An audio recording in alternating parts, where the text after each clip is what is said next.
Hey, insight number 4. So we're going to go into Exodus 5. So this is, now Moses has, we just talked about Moses not feeling up to the responsibility, and totally get that because we all feel that at some point, often. So he goes and gets Aaron, his brother, and to be a mouthpiece, talks to the Israelites, goes to talk to Pharaoh, does that. Pharaoh just says, he says earlier in there, who's the Lord? That I should, I don't know the Lord. Who's this Lord you're talking about? Now, when you see the word Lord there, in the English version, they're actually just translating from the Hebrew Yahweh, which will look like that, because that's how they write it, English words, Hebrew. They miss out the vowels. Here's the Hebrews using text language even before it was a thing, right? Losing out the vowels, making it, which can be confusing, but in their language actually is not.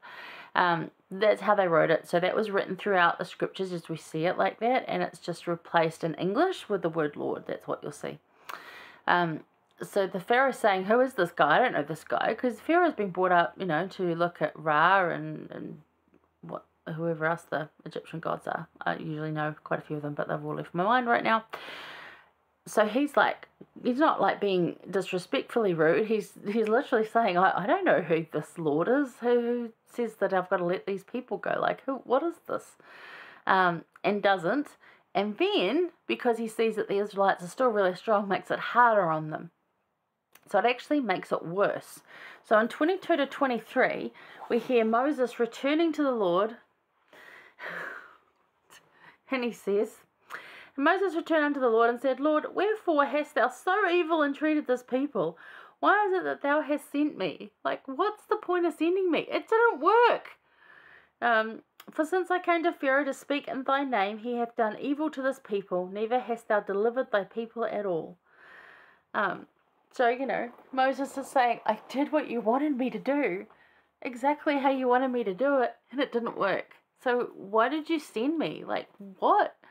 And the Lord goes on to explain to him about the Lord's time, not yours. And in chapter 6, which we'll get to, is a ton of promises to covenant Israel, which is you and me and everyone else. Yeah. So that's kind of cool. So Moses goes in and does what he has to do, and it makes it worse, right? This is when he learns the lesson of things happening in the Lord's time. Incredibly frustrating to our human selves, right? The Lord's time. Love it.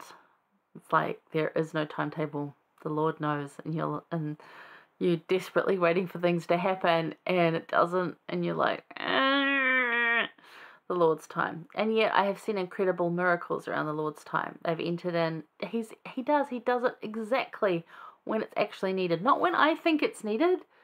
Although in the moment, I'm thinking it's really needed right now.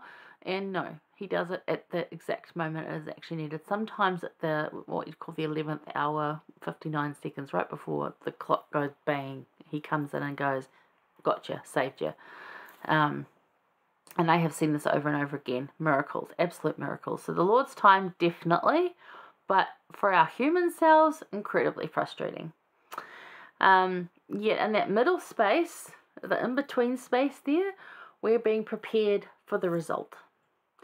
Joseph Smith also learnt this.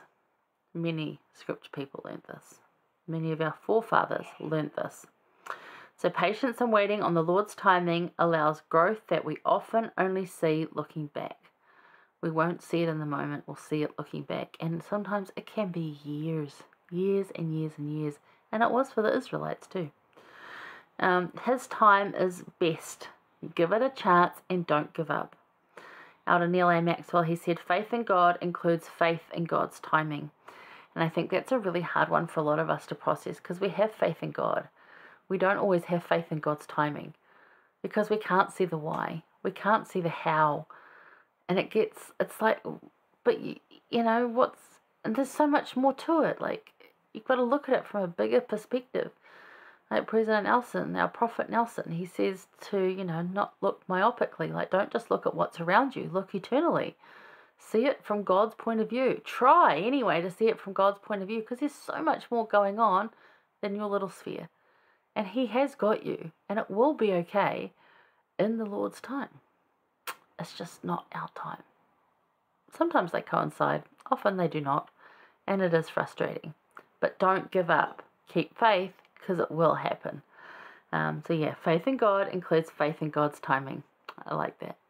Okay, hang around. We're going to look at some of these comforting promises to covenant Israel. See you there.